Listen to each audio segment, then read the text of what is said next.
온비동매에 대해서 많은 분들이 잘 몰라요.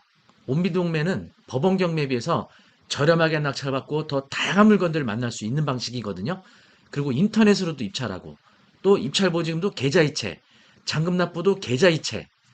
법원 경매보다 훨씬 유리한 점이 많습니다. 편리하고. 그런데 왜 사람들이 온비동매를 하지 않을까요? 자, 그 이유 몇 가지 소개해 드리도록 하겠습니다.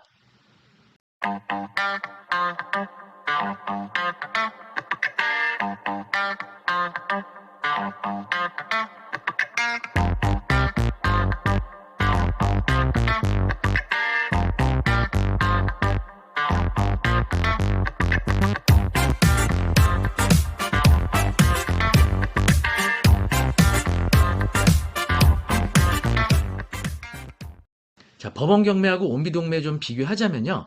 법원 경매는 일단 입찰하기 위해서 법원에 가야 됩니다. 내가 만약에 부산에 있는 물건 입찰하고 싶다? 부산 법원을 가야 돼요.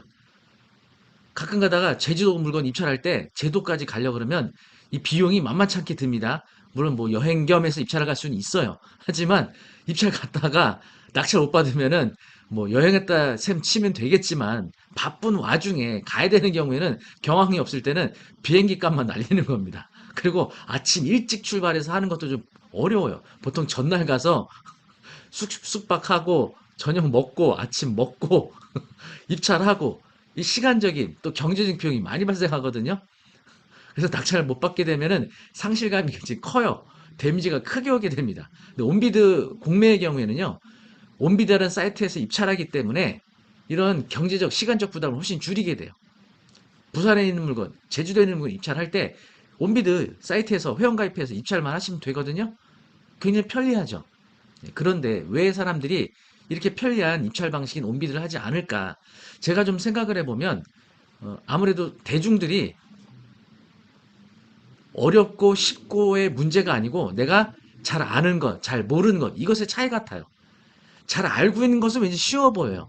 잘 모르는 것은 어려워 보여요. 그래서 제가 이런 얘기하면은 왜 온비동매 쉽다, 온비동매 더 좋다, 이런 거 왜 자꾸 이런 얘기 하냐, 하지 말아라, 이렇게 얘기하시는 분들이 있는데 제가 이거 덮는다고 이게 덮여지는 게 아니잖아요. 그래서 우리 이제 유튜브 시청하시는 분들 또 제 강의를 듣는 분들에게 온비드 공매에 대해서 소개해 드리는 겁니다. 특히 제가 작년도로 온비드 전문가 칼럼니스트로 지정이 돼서 어떻게 보면 좀 홍보 역할을 좀 하고 있어요.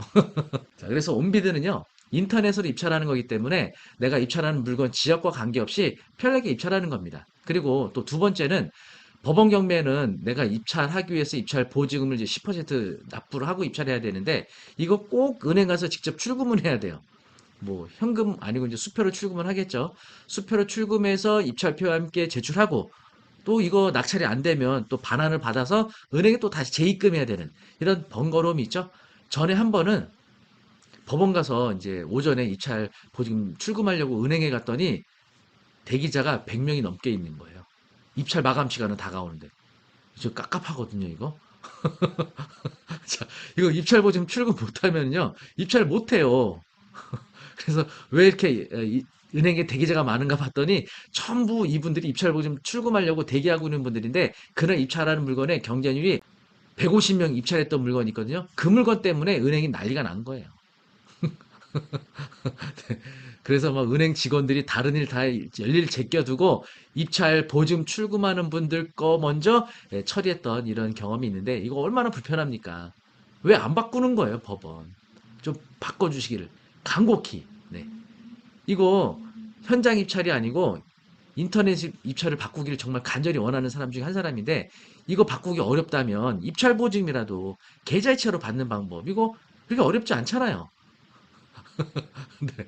네, 뭐 당장 당일날 돌려주지 않더라도 다음날 돌려준 한이 있더라도 계좌이체로 받을 수 있는 거잖아요. 가상계좌 부여해서.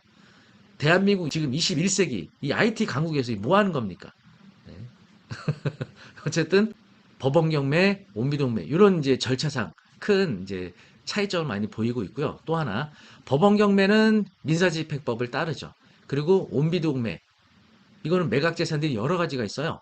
법원 경매는 담보권에 의한 임의 경매 그리고 집행력 있는 집행권원에서 진행하는 강제 경매, 그리고 뭐 공유물 분할을 위한 경매라든지 또 청산 절차를 위한 또는 유치권에 의한 형적 경매 이렇게 크게 세 가지로 분류가 되거든요. 네, 온비드에서 매각하는 공매 물건에는요. 세금 체납으로 인해서 진행하는 압류재산이 있어요. 이 압류재산은 국세징수법에 따르거든요. 이 국세징수법에 따른 공매 절차는요. 민사집행법에 따른 경매하고 아주 유사합니다. 그래서 경매 권리분석을 배우신 분들은 온비드 공매 압류재산 권리분석 그대로 하시면 되겠습니다. 다만 조세채권, 공과금채권 이런 배분에 관한 공부를 좀 따로 하셔야 됩니다. 그리고 담보신탁에 의한 신탁공매가 있어요. 이거 간단하게 소개해드리면 우리가 은행에서 담보대출 받으면 보통 금융기관에서 근저당을 설정하죠. 은행의 이자나 내가 원금을 지급 못하게 되면 담보권에서 경매를 신청하는 임의 경매로 진행이 되는데 우리가 은행에서 대출 받으면서 근저당 설정하는 방식이 아니라 소유권을 신탁해서 이전하면서 대출받는 방식이 있어요. 이거를 담보신탁이라고 하거든요. 이렇게 소유권을 신탁해서 이전하고 대출 받았는데 이자나 원금 지급을 못하게 되면 신탁사를 통해서 공매가 진행이 됩니다. 이게 신탁공매라고 해요. 이 신탁공매에 대한 권리분석은 좀 압류재산 권리분석하고 법원경매 권리분석하고 조금 달라요. 이게 매매에 의한 소유권 취득 방식이거든요. 매매. 여러분이 신탁공매 낙찰 받으시면요. 신탁회사하고 매매 계약을 체결하는 겁니다. 대금 납부를 통해서 소유권 이전 듣게 하는 거고요. 방식이 좀 다르거든요. 그런데 많은 분들이 또 온비드 공매하면 어려운 부분으로 하나는 명도 어렵잖아요. 점유자하고 협의가 안 되면 명도 소송해야 되잖아요. 이거 시간 오래 걸리지 않아요? 굉장히 피곤하잖아요. 이렇게 얘기하시는 분들이 있는데 물론 그렇게 진행되는 물건들이 있긴 있습니다. 하지만 압류재산 중에서 대항력인 임차인이 확정일자 갖췄고 배분요구를 통해서 매각대금으로 보증 전액 배분받는 임차인들이 있거든요. 이런 물건들은 명도 어렵지 않아요. 보증 전액 배분받기 때문에 오히려 임차인이 낙찰자로부터 명도 확인서를 받아가야 배분이 돼요. 이건 법원 경매가 똑같은 절차죠. 그렇기 때문에 대항력인 임차인의 보증 전액 배분이 된다고 하면 명도가 굉장히 쉽게 해결이 됩니다. 그리고 신탁공매의 경우에도요. 이 신탁공매의 경우에 거기 먼저 임차하고 있던 임차인의 경우에는 낙찰받은 사람이 임차권을 승계하는 겁니다. 명도할 필요가 없어요. 예를 들어서 2천에 월세 200을 내고 있었다. 근데 이 임차인을 낙찰자가 승계하는 조건이다. 그럼 명도할 필요가 없어요. 2천에 200만 원이라는 이 상가를 그대로 내가 승계하면서 소유권 취득하는 거예요. 얼마나 편합니까? 시세보다 싸게 사고. 그리고 신탁공매의 경우는요, 주로 주거용 부동산보다는 이런 상업용 부동산들이 많은 편이거든요. 특히 구분 상가가 많아요. 그래서 1층이고 유도인구 많고 입지 좋은 상가인데 유찰이 여러 차례 됩니다. 특히 담보신탁공매의 경우에는요, 하루에 두 번씩도 진행을 해요. 오전 10시에서 12시 한 번, 2시에서 4시, 5% 또는 10% 차감을 시켜버려요. 그리고 일주일에 두 번씩 진행하기도 합니다. 그러니까 진행 속도가 굉장히 빨라요. 사람들이 준비할 시간이 없어요. 그러니까 물건이 좋은데도 불구하고 유찰이 여러 차례 이루어지게 되는 거죠. 그래서 굉장히 저렴하게 낙찰받을 수 있는 방법이기도 합니다. 대신 대출에 관련된 부분 많이 대출을 받으셔야 된다 그러면 잘 알고 하셔야 됩니다. 공매로 낙찰받아도 대출이 가능하기는 해요. 다만 압류재산의 경우에 대항력인 임차인인데 배분 요구를 안 했다. 이거 대출 안 됩니다. 근데 대항력인 임차인인데 확정일자 갖췄고 조세채권으로 인해서 보증이 배분이 안 되는 일이 없다. 다시 말하면 조세채권 공과금 채권보다 임차인의 배분 순위가 빨라서 보증이 전액 배분이 된다고 예상이 되면 대출이 또 됩니다. 네. 그런데 신탁공매의 경우에는요. 이게 좀 경우의 수가 여러 가지가 많아요. 낙찰자가 승계하는 임차인, 낙찰자가 승계하지 않는 임차인, 낙찰자가 임차권을 승계하는 경우에 이 보증금 매각대금에 포함되거나 매각대금 별도거나 이거에 따라서 대출 한도가 좀 달라질 수 있거든요. 네. 지금 무슨 말하는지 이해되시나요? 이건 좀 공부를 하셔야 되는데 어쨌든 이렇게 크게 온비드에서 매각하는 소유권을 매각하는 부동산은 세금 찬압으로 인한 압류재산 그리고 담보신탁에 의한 신탁공매가 주류를 이루고요. 그 외에도 국가 소유 부동산인 국유재산을 매각하기도 하고요. 지방자치단체 소유부동산인 공유재산이라고 해요. 이것을 매각하기도 합니다. 이런 것들은 사실상 권리분석이 크게 문제가 되지 않는 경우가 많아요. 하지만 토지가 매각되는 경우에는요. 무단 점유자들이 가끔 있어요. 무단 점유자들. 국가재산이나 지방자치단체 소유재산의 무단 점유자들. 이들은 낙찰자가 책임으로 명도해야 됩니다. 뭐 불법 건축물을 건축했거나 그러면서 이렇게 점유하는 분들이 계세요. 이런 분들에 대해서는 내가 명도를 해야 되죠. 그런 부분 확인 좀 하셔야겠죠. 그 외에 소유권에 관한 사항, 뭐 추가로 인수하는 걸 이런 건 없어요. 무단점유자들에 대한 명도 절차만 있다고 보시면 되겠죠. 네, 주로 이런 것들이 온비드로 매각이 되는 거고요. 그 외에도 수탁재산이라 그래서 금융기관 소유 부동산 또는 공기업 소유 부동산 등 이런 것들이 매각으로 나올 때도 있어요. 사실상 대부분 공가나 공실인 경우가 많이 있지만 무단점유자들 있을 수 있으니까 이런 부분들은 확인을 하셔야겠습니다. 근데 이제 주거용 부동산이나 상업용 부동산의 경우에는 대부분 명도 이전이 끝나고 또는 금융기관이 직접 운영을 하다가 요즘에 온라인 뱅킹이 활성화가 되면서 오프라인 금융기관들이 통폐합되거나 이전한 경우들이 많이 생기잖아요. 그러면서 매각하는 경우에는 공실인 경우가 많아요. 그래서 명도가 아예 필요 없는 이런 물건들도 있다는 거죠. 그래서 여러분들이 온비동매에 대해서 너무 선입견을 가지실 필요는 없겠습니다. 그러니까 명도가 어려워. 물론 법원 경매에 비해서 명도가 어려운 부분이 있죠. 소송을 해야 되니까. 하지만 전액 보증을 배부받는 압류資산 또는 임차권을 승계하게 되는 신탁재산 그리고 명도가 필요 없는 국유재산, 공유재산, 수탁재산 등은 있다는 거죠.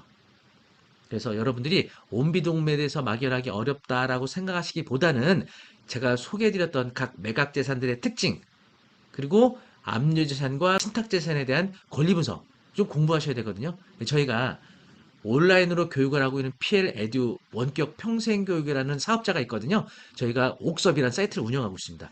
옥션 서브스크립션 부동산 경매 정기구독이라는 사이트를 운영하고 있거든요. 그래서 옥섭 사이트를 통해서 부동산 경매 추천 물건 정보를 정기구독하는 회원님들에게 매월 정기적으로 업데이트해서 정보를 제공해드리기도 하고요.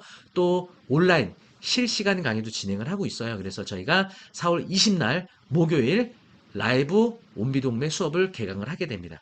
실시간 강의이기 때문에 녹화된 영상에 비해서 굉장히 생동감 있는 수업을 참여하실 수 있거든요. 지루하지 않습니다. 그리고 설령 온비동매 라이브 수업을 놓치셨더라도 다시 보기, 참여가 가능하세요. 그러니까 복습도 할 수 있고요.